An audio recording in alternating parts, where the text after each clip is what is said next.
বসন্ত এসে গেছে। আর বসন্তকালে এই সকাল আর এই যে সন্ধে, এই দুটো সময়ের মধ্যে মিল কোথায় বলুন তো? কোকিলের ডাক। ওরে বাবা, সেই সকাল থেকে শুরু হয়। এই একটু আগে ফিরলাম বাড়িতে কর্মক্ষেত্র থেকে, সেই ডাক কিন্তু চলছে অবিরাম। আমার একটা গান ভীষণ মনে পড়ে, মান্না দের গাওয়া, চেষ্টা করা মাত্র। ও কোকিলা তোরে শুধাই রে, সবারই তো ঘর রয়েছে, কেন রে তোর বাসা কোথাও নাই রে। ও কোকিলা তোরে শুধাই রে, বনে বনে বেড়াস শুধু পরের বাসায় ও পাখি, একটিবারও পরাণটা তোর উদাস হয়ে যায় নাকি।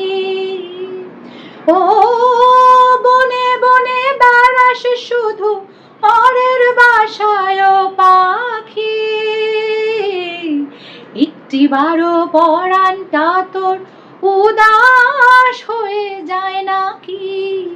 কখনো কি মন বলে না এমনি বাসা একটি আমি চাই রে। ও কোকিলা তোরে শুধাই রে, সবারই তো ঘর রয়েছে, কেন রে তোর বাসা কোথাও নাই রে। ও কোকিলা তোরে শুধাই রে। এই কোকিলের ডাকটা যখন শুনি, আমার কিন্তু একজনের কথা ভীষণ মনে পড়ে, আমাদের কোকিল কণ্ঠী বা the nightingale of India, Lata Mangeshkar. কোকিল তো নিজে বাসা বাঁধে না, নিজের বাসা নেই, এবং কাকের বাসায় নিজের সন্তানদের রেখে আসে। তাই সন্তানরা জানতেই পারে না যে তার মাকে, বা মানে আমরা ভাই বোন, মানে এই ব্যাপারটাও তো তারা জানতে পারে না।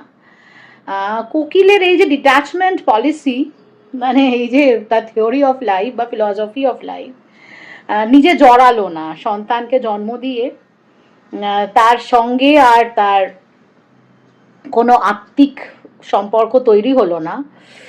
এটা তো ফিলসফি, ওয়ান কাইন্ড অফ দর্শন, ভারতীয় দর্শনই বলে।